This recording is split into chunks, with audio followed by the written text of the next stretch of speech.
Hello বন্ধুরা, আপনারা কেমন আছেন? আশা করি ভালো আছেন। আমরাও আমাদের বাড়িতে মোটামুটি রয়েছি। মোটামুটি এই কারণেই বলছি, কারণ কয়েকটা দিন ধরে এত অসহ্য পেটে ব্যথা যে সহ্য করা যাচ্ছে না, যার কারণে বলছি শরীরটা ভালো নেই বলেই যে একদম মোটামুটি রয়েছি।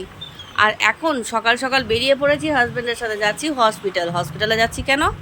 কারণ ওই যে অপারেশন হবে, গলব্লাডার স্টোনটা তোকে বের করতে হবে। তো সেই অপারেশনে বের করানোর আগে তো আমাকে কিছু প্রসেসের মধ্যে দিয়ে যেতে হবে। তার কারণেই যাচ্ছি হসপিটালে গিয়ে ওই অপারেশনের যে আগে টেস্টগুলো করাতে হয় সেই টেস্টগুলো করাতে। তো হাজব্যান্ডের সাথে যাচ্ছি বলে খুব একটা আর চাপের নেই, কারণ হাজব্যান্ডের সাথেই যাবো বা হাজব্যান্ডের সাথেই ফিরে আসবো। তার কারণে হাজব্যান্ডের সাথে যাওয়া। তো হাজব্যান্ডের যেহেতু এই লাইনে সব কিছু সচরাচর আর কি জানাশোনা, হাজব্যান্ড যেহেতু ওটি টেকনিশিয়ান হসপিটালের সাথে যুক্ত, যার কারণে আমার কিন্তু অপারেশন নিয়ে কোনো রকম কোনো টেনশন নেই। টেনশন শুধুমাত্র হচ্ছে আমার ছেলেকে নিয়ে। আমার ছেলেটা এত ধুরন্ধর একটা বাঁদর হয়েছে যে কিভাবে ওকে রেখে আমি হসপিটালে যাব সেটাই আমার দেখার রয়েছে। আর বিগত কয়েকদিন ধরে এত অসহ্য পেটের যন্ত্রণা করছে যে ওকে নিয়ে সামলে বাড়ির কাজ করে নিয়ে আমি আর পারছি না। তার কারণে কিন্তু মনে হচ্ছে অপারেশনটা করিয়ে নেওয়াটাই বেটার। প্রথমে তো ভেবেছিলাম যে মেয়েটার মাধ্যমিকটা যাক, তারপর একটু ঠান্ডাটা পড়ুক, তারপর অপারেশনটা করাবো।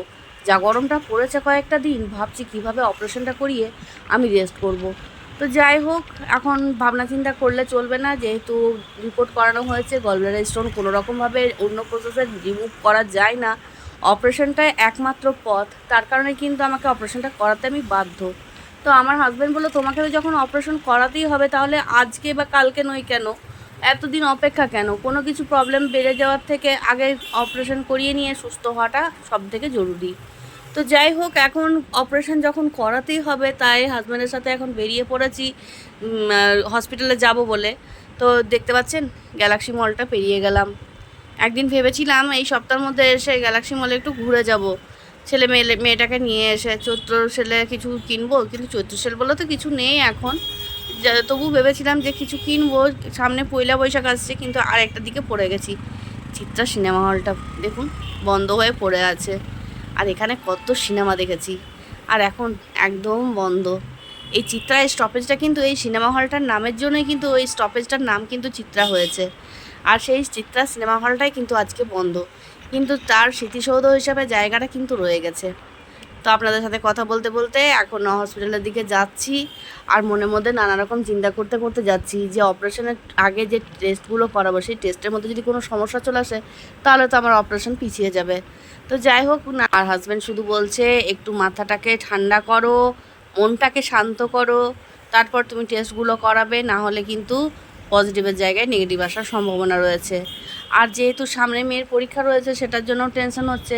আর এত মাঝে মধ্যে তীব্র পেটে যন্ত্রণা হচ্ছে, যার কারণে কিন্তু হাজব্যান্ড বলছে আর কোনো রকমেই ফেলে রাখবো না, অপারেশনটা করিয়ে নেওয়া দরকার। তো এখন আপনাদের সাথে কথা বলতে বলতে দেখুন আমি ভগৎ সিং মোড়ের সামনাসামনি চলে এসেছি। আর এই যে দাঁড়ান দেখাই, এই যে ভগৎ সিং মোড়ের যে স্ট্যাচুটা রয়েছে সেটাকে ঘিরে এত সুন্দর একটা মানে কি বলবো রাউন্ড বানানো হয়েছে, বেশ সুন্দর। আর রাত্রেবেলার এই দৃশ্যটা এত সুন্দর লাগে এই কারণেই বলছি, কারণ এত লাইট জ্বলে আর এত সুন্দর দেখতে লাগে যে কি বলবো, বেশ সুন্দর বানানো হয়েছে। এখন দেখছি আসানসোলের বেশিরভাগ স্মৃতিসৌধগুলোকে এত সুন্দরভাবে সাজানো হচ্ছে, দেখতে বেশ সুন্দর লাগছে। এই যে কথা বলতে বলতে এই যেটা পার করে যাচ্ছি, আর আজকে দেখছি যতবারই যেখানেই ট্রাফিক সিগন্যাল এত পাচ্ছি যে কি বলবো, যেখানেই যাচ্ছি সেখানেই জ্যাম। ভালো লাগছে না, রোদটা এত বেড়েছে না, বাইরে বেরোলেই কেমন কেমন যেন করছে। শরীর তো অসুস্থ রয়েছে, আজকে আবার সকাল থেকে না অনেকবার বমি হয়েছে, যার কারণে শরীরটা একদমই ভালো লাগছে না। কিন্তু টেস্টগুলো যেহেতু করাতে যেতেই হবে তার কারণেই যাচ্ছি, নাহলে কিন্তু আজকে মনে হচ্ছিল না যে ঘর থেকে বেরিয়ে আসি। দেখি কতদিনে আবার অপারেশনের ডেটটা দেয়। আমার অপারেশন হবে যেখানে আমার হাজব্যান্ড জব করে সেখানেই। আর সেটার ক্ষেত্রে আমার একটা সুবিধা রয়েছে যে হাজব্যান্ডকে আমি যতটা সময় চাইছি ততটা সময়ই কিন্তু হাজব্যান্ডকে পাশে পাবো। আর অন্য কোনো হসপিটালে হলে হাজব্যান্ডকে হয়তো ছুটি করে সেখানে যেতে হতো। আর হাজব্যান্ড যেহেতু হসপিটালে ডিউটি করেন সেই জন্যই কিন্তু এই হসপিটালে অপারেশন করাবো। আর হসপিটালটা এত সুন্দর ঝাঁ চকচকে, আসলে পর নতুন নতুন হয়েছে তো, আর এমনিতেই পরিষ্কার, তারপরে নতুন মানে একদম ঝাঁ চকচকে বললেই চলে। দেখি কতটা আপনাদেরকে ভেতরটা দেখাতে পারি, সেটা দেখবো, চেষ্টা করব। খুবই সুন্দর হয়েছে। আসানসোলের বুকের মধ্যে এত সুন্দর একটা হসপিটাল আমি মনে হয় আগে কখনো দেখিনি, এত সুন্দর হসপিটালটা। আর এই যে এটা হচ্ছে ইএসআই হসপিটালটা, এই এসআই হসপিটালটা একটু পেরিয়ে গিয়ে ডান হাতে একটা রোড ঢুকে যাচ্ছে, যেটা হচ্ছে গোবিন্দনগরের রোড। সেই রোডটা দিয়ে একটু আগে গিয়েই কিন্তু হসপিটালটা পড়ছে, জ্যোতিনগরের কাছে হসপিটালটা। আর হসপিটালটা একদম বাইপাসের উপরে, এত সুন্দর হসপিটালটা বানিয়েছে, আমার তো মনোমুগ্ধ হয়ে গেছে। আগেও আমি নিয়ে এসেছি এই হসপিটালে, আপনাদেরকে ভিডিও দেখিয়েছি।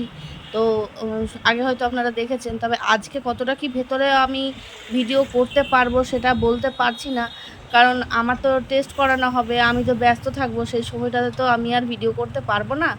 তো তার কারণে হয়তো সেরকমভাবে আপনাদেরকে দেখাতে পারবো না। আর আপনারা যদি দেখতে চাইছেন যে হসপিটালের ভিডিওটা, সেটা আপনারা দেখতে পাবেন যে আমার হাজব্যান্ডের যখন অপারেশন হয়েছিল তখন কিন্তু হসপিটালটা আমি একবার ঘুরে দেখিয়েছিলাম, হসপিটালের লুকটা, সেটা আপনারা দেখতে পারেন। আর এত সুন্দর বানিয়েছে, এত ফাঁকা সুন্দর জায়গার মধ্যে, নির্জন জায়গার মধ্যে, বেশ সুন্দর।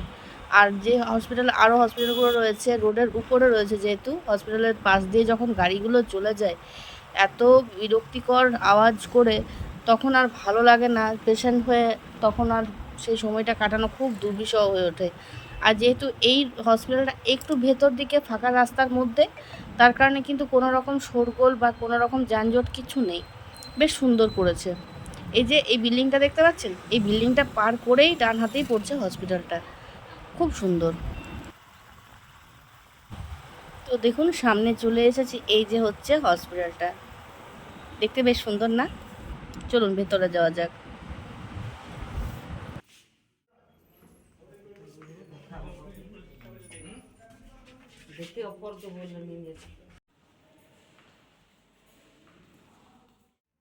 আমার টেস্ট করানো হয়ে গেছে, আর হাজব্যান্ডের যেহেতু এখনও ওটি চলছে, যার কারণে ও আমাকে এখন ছাড়তে যেতে পারবে না বলে এই স্টোর রুমটাতে আমাকে বসিয়ে ওয়েট করতে বলেছিল। তো ওয়েট করা হয়ে গেছে, এরপর বেরিয়ে এলাম। দেখুন কত গাছ লাগিয়েছে, বেশ সুন্দর লাগছে। হসপিটালটা বেশ ঝাঁ চকচকে। আর হাজব্যান্ড গেছে এখন গাড়ি নিয়ে আসতে। গাড়িটা যত করে নিয়ে আসছে, একটু চারপাশটা আপনাদেরকে একটু দেখিয়ে দিই। তো আমি ওয়েট করতে করতে একদম পরেশান হয়ে গেছিলাম, কারণ এতগুলো টেস্ট হয়েছে, আর হয়েছে একটু থকানিও লাগছে সকাল থেকে কিছু না খেয়ে।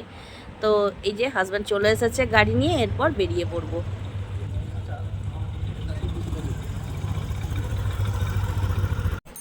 দেখুন মুখ শুকিয়ে আমার মুখের অবস্থা কি হয়েছে। পাশে যদি একটা আমশি রাখা হয়, সে আমশির সাথে আমার মুখে প্রচুর মিল পাওয়া যাবে, কারণ খাওয়া দাওয়া না করে একদম মুখ চোখ বসে গেছে। জল খুব পিপাসা পাচ্ছিল, তো জলটা শুধুমাত্র খেয়েছি হসপিটালে, আমাকে ক্যান্টিনে খাবার খেতে বলছিল, কিন্তু সেখানে হসপিটালে পেশেন্টদের খাবার বানানো হয়, সেই খাবারগুলো কিন্তু আমার সেরকমভাবে মুখে নেওয়া যায় না। তো আমি গেলামও ক্যান্টিনে, গিয়ে পরে দেখে এলাম যে কী সবজি হয়েছে, কিন্তু যা সবজি হয়েছে সেগুলো আমি খাই না, তার কারণে আমি ফিরে এলাম। তো হাজব্যান্ড বললো ঠিক আছে চলো, তোমাকে রাস্তার উপরে যদি কিছু খেতে চাও তো খাওয়াতে পারি, কিন্তু কোনো রকম তেলে ভাজা বা ফাস্টফুড আইটেম কিছু খাওয়ানো যাবে না। তো সেটা বাদে যদি তুমি কোনো কিছু খেতে চাও তাহলে কিন্তু খাওয়াতে পারি। তো আমি দেখলাম অলরেডি একটু একটু করে মৃদু মৃদু পেন হচ্ছে পেটের মধ্যে, এরপর যদি বাইরের খাবার কিছু খায় তাহলে কিন্তু আরও সমস্যায় ভুগতে হবে। আর অপারেশনের এখন মোটামুটি আরও 2-3 দিন টাইম আছে, যার কারণে আমি এখন আর খুব একটা রিস্ক নিতে চাইছি না। একটু ব্যথাটা যেন কম সময়ের মধ্যে থাকে, ছেলেমেয়েটার সঙ্গে যেন একটু সুন্দরভাবে সময়টা কাটিয়ে তারপরে হসপিটালে আসতে পারি, তার কারণে বাইরে কিন্তু একদমই খাওয়া যাবে না। তো যাই হোক, মোটামুটি আমার টেস্টগুলো হওয়ার পর ঠিক 3টে 3:30 হয়েছে, তারপরে বেরিয়ে এসেছি। আর সকাল থেকে কিছু না খেয়ে এত পেটের মধ্যে ইঁদুর দৌড়াতে শুরু করেছে, যেন সেই ইঁদুরের ডনগুলো আমার বাইরের পাশে যে থাকবে সে কিন্তু শুনতে পাবে। তো এখন বাড়ি গিয়ে কিছু খাবার খেতেই হবে, না হলে অসহ্য আরও যন্ত্রণা শুরু হয়ে যাবে। গ্যাস ফর্ম করছে সেটা ভালো করেই বুঝতে পারছি। আর আজকে তো সকাল থেকেই দেখছেন, যখনই কোনো লাইনের জ্যামে পড়ছি, শুধু লাইনের জ্যাম আর জ্যামই চলছে, কোথাও গিয়ে একটু ফাঁকা পাচ্ছি না, কোনো রকমে ফাঁকা হয়েছে। আর এই যে স্ট্যাচুটা, ভেবেছিলাম সন্ধে হলে হয়তো আপনাদেরকে লাইটগুলো দেখাতে পারবো, কিন্তু পারলাম না, যেহেতু দুপুরে আমার টেস্টগুলো হয়ে গেছে। আমি তো ভেবেছিলাম হাজব্যান্ডের যখন ওটি শেষ হবে তারপরে হয়তো আমাকে নিয়ে আসবে, কিন্তু এখনও 2টো ওটি বাকি আছে, ও আমাকে বাড়িতে ছেড়ে এসে তারপর আবার ওটিতে জয়েন করবে। তো চলুন এবার বাড়ি যাওয়া যাক, বাড়ি গিয়ে পরে খাবার দাবার খেয়ে একটা লম্বা রেস্ট নেব, তারপর বাকি কাজ দেখব। একটা শুধু চিন্তা, বারবার করে বলছি, একটাই চিন্তা হচ্ছে যে ছেলেটাকে আমি কি করব। আমার এত ছেলেটা ধুরন্ধর হয়েছে যে ছেলেটাকে আমি রেখে আসা মানে, আমি ভাবছি আমার মেয়েকে ও কি করবে, কারণ আমার মেয়ে যে ওকে যত্নে রাখবে সেটা আমি 100% গ্যারেন্টি নিয়ে বলতে পারি, কিন্তু আমার ছেলে যে আমার মেয়ের খেয়াল রাখবে সেটা আমি গ্যারেন্টি নিতে পারছি না। আর আমার ছেলেটা এতটা দুষ্টু হয়েছে, ওকে এমনিতেই মেরে রেখে দেয়, আর আমি থাকবো না তখন কি করবে কি জানি। তো যাই হোক, সব চিন্তা ছেড়েও আমাকে অপারেশনটা করাতে হবেই, তার কারণে আর আমি না করতে পারছি না। জানেন তো বন্ধুরা, এই ভিডিওটা কিন্তু কয়েকটা দিন পুরনো। আসল ব্যাপার সেরকমভাবে ব্লগগুলো আপনাদের সাথে শেয়ার করে উঠতে পারছিলাম না, তাই বলে কিন্তু শেয়ার করতে পারিনি। আর শরীর এতটা অসুস্থ ছিল যে এডিট করে উঠবো সেটাও করতে পারছিলাম না, তার কারণে কিন্তু এই ভিডিওগুলো আপনাদের পরে আসছে। তো বন্ধুরা, আপনারা ভালো থাকবেন, সুস্থ থাকবেন, সাবধানে থাকবেন। দেখা হবে খুব শীঘ্রই আরেকটা নতুন ব্লগের সাথে। আর আমার ব্লগগুলো যদি ভালো লেগে থাকে প্লিজ একটা লাইক কমেন্ট শেয়ার করে জানাতে ভুলবেন না। আপনাদের প্রচুর প্রচুর কমেন্ট আসছে যে আপনারা আমার ব্লগগুলো দেখছেন, আপনারা কীরকম ধরনের ব্লগ দেখতে চাইছেন সেটাও কমেন্ট করছেন, কিন্তু এখন সেরকমভাবে ব্লগ বানানো পসিবল হচ্ছে না, যেহেতু আমার এখন অপারেশন হয়েছে।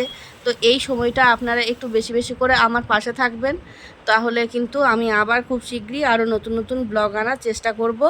তো এখন হয়তো কিছুদিন আমি সেরকমভাবে ব্লগ বানাতে পারবো না, হয়তো ডেইলি লাইফ রুটিনটাই আসবে আপনাদের কাছে। তো আপনারা এখন বেশি বেশি করে দেখতে থাকুন আমি কিভাবে আমার অপারেশনের টাইমটা কাটাচ্ছি। তো বন্ধুরা, আজকের মতো এখানেই শেষ করলাম। দেখা হবে খুব শীঘ্রই আরেকটা নতুন ব্লগের সাথে। ততক্ষণের জন্য টাটা, বাই বাই।